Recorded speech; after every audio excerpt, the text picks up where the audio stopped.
Welcome back to the Inner Sanctum YouTube channel. I'm your host of a new show, Trendz, where we discuss the week and week out of AFL. If you're new around here, make sure you hit that like and subscribe button and keep up to date with all your Australian sport, AFL, netball, ice hockey. We have it all here. And in today's episode, we're looking at a smoky for the rising star. And in my opinion, a rising star who has gone under the radar. Let's run that intro and check it out. But I just slide right by that energy.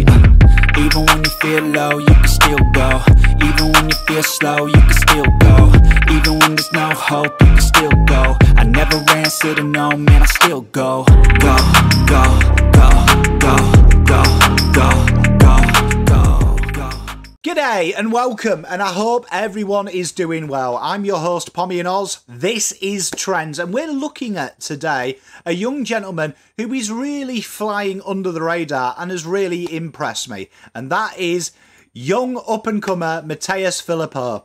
General forward, and he's played the 5 games this year. Now, the Trendz ranking for the rookies currently is 6th out of all the rookies, and he's just turned 18, and that is a worthy note here that he is at the lower echelon of the age bracket of the rising stars. And he's really interesting, obviously, and rightly so. Harry Sheezel gets very talked about at North Melbourne.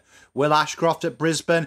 Machito Owens at St. Kilda as well, and Ruben Gimby. And then there's a few others that still haven't had their nominations at the time of recording. Players like Cam McKenzie, Finn Callaghan, Jayamis. You'd imagine Jayamis will get the nomination this year. And a host of others. Aaron Cadman, we know, kicked his first goal. But one thing that has impressed me about Mattaes is he's one of the few players here who's not playing an easy role.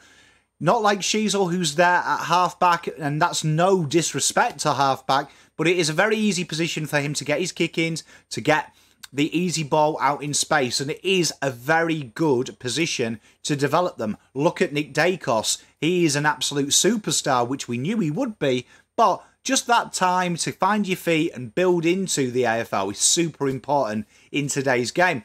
Now, Mattaes, he plays that high half forward role, but also, like he showcased this week at Collingwood, because of the plethora of injuries at St. Kilda, he's also having to play on the taller man, and it's easy to remember that. He's only 190, and he's only 89 kegs. Now, that's quite big, but you've got to remember, it's an 18-year-old's body. This isn't designed to hit the smash and bash.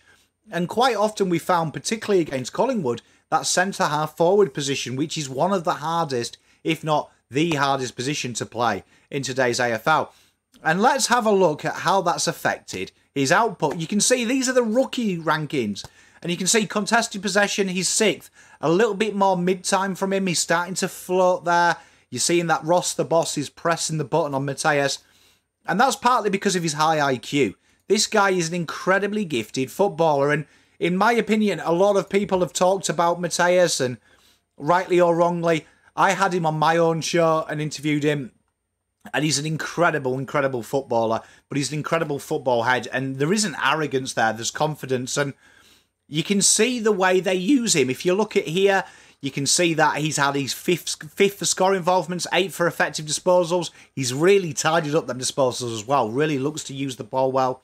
6th for centre clearances and 6th in goals. And that's of the players rookie eligible. And you can see why. This guy here, incredibly strong overhead marking. His ability to hit the scoreboard is incredibly impressive. He's very, very clean. And he's that modern day, highly athletic type footballer who isn't scared to leave the ground, but he's also strong on the ground. And it's really interesting that when you looked at the consistency was one of his knocks and he could go missing in games in South Australia, this is something that you can see that because he's in the right environment, and I think Ross has built an incredible environment at St. Kilda, you can see that he's really starting to mix in and do the team thing. And there's nothing more passionate than seeing young Mattaes there. You can see he loves playing football, and you can see that the role that they've got when they play him at that high half forward, he acts as almost a conduit, and he's going to be really exciting, I think, that when Membry and King come back, to be seeing this guy be more of the provider and work the ground ball, and I think you'll see a late surge in votes for this gentleman. Let's just take a look at some of the key facets for his position. 5.6 ground ball gets, that's rated elite. And that is your top echelon of AFL footballers in the comp. And that is a real impressive stat. This shows the nous, the savvy, the heart, the dedication, the strength, the bravery. And this guy's got it in abundance. And he's going and playing against strong 18, 19-year-old boy. He's going against men. And he is attacking the ball hard with no regard for his own safety. And sometimes he's winning some real tough ball against some real seasoned vets. And we saw that this week against Collingwood. He wasn't scared to go against Darcy Moore on that ground ball get. He was strong and used his body well. The 5 score involvements and the 1.4 tackles, AFL average. This is really impressive, the disposal efficiency. That's one of his knocks. He's kicking still in that below average range, but he's starting to find ways of getting involved in the patterns. And this is a big development for Matthias from junior footy. And it can't be understated to go from a big fish in a very small pond to now he's a small fish in an absolute gigantic pond. He's starting to play that team role. That's the one question mark a lot of people, I thought, quite harshly on him in the step up from junior football where he was the main man. You're starting to see that he's looking to provide, and the team thing is really instilled into him with these pressure acts. Elite numbers, 21.2. Really showcasing how hard he is working for his team on that defensive set. And I think it shouldn't be understated how strong this guy is working from a team environment. Let's look at his game this weekend. Now, against Collingwood, in his home deck, in front of his home crowd, do you know what I mean? He was a great welcome home. And there were some really important moments, I thought, for Matthias' game. Let's look at the general stats that aren't shown there. 19 touches, that's his career high. Do you know what I mean? He really got involved in this game, and he was just about everywhere this week. Career highs all over the ground. 8 kicks, 11 handballs, 3 marks, 2 clearances, the 1 goal assist.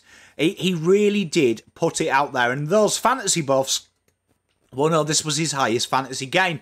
And it was really impressive. The 6 ground balls were really impressive, showing that willingness again to attack a side that is very, very strong there. Got to remember that in his young career so far, he has played some absolutely elite teams. Some teams that pre-season were strong. The Bulldogs, the Bombers, incredibly strong on that ground ball and incredibly tough and seasoned. He stood out against the Suns and the Dockers, all sides that really look to condense and be hard to play against, particularly as a forward, and he stood out against them. And Collingwood are another side like that. The 4 score involvements, he was everywhere. And it's a really impressive performance, although on the stat sheet it may not blind you, it may not blow you away. But this is a really important part of Matthias' game, that he's really starting to be that conduit. The 2 tackles, 32% contested rate, and that's really impressive for someone so young that now he's been giving them responsibilities. And this is a guy that I think when I look at the top 10, he's not playing his role that he will play predominantly. He is really kind of already the licorice all sorts of St. Kilda, particularly in that forward and midfield ground. And that should say disposal efficiency, the 79% disposal efficiency from Matthias, really showing you how he's really starting to go. So in summary, I find that this guy, when we redo the draft in 10 years' time, I'm going to predict you now, he will be number 1. That's a huge call. But I think seeing the development from his juniors to now is really showcasing how hard this guy is working. And in the words of Matthias as well, he thought he was pick 1 because of his soap-like personality, that his sponge-like personality, that he wants to learn from the best. And you can see with the coaching staff there, Harvey and stuff, he's called and brought it to his attention of how hard he works. I think this guy could be a really, really big key pillar for what St. Kilda are building, and one that I want you all to not sleep on and really look out for, because I predict in the back half of the year, this gentleman's going to explode in a big way once the full allotment of players there. And he's the only rising star at the moment who's playing a very senior role without many senior players around. That's Mattaes Phillipou. Let me know in the comments what you think. And until next time, enjoy the footy. Trendz out.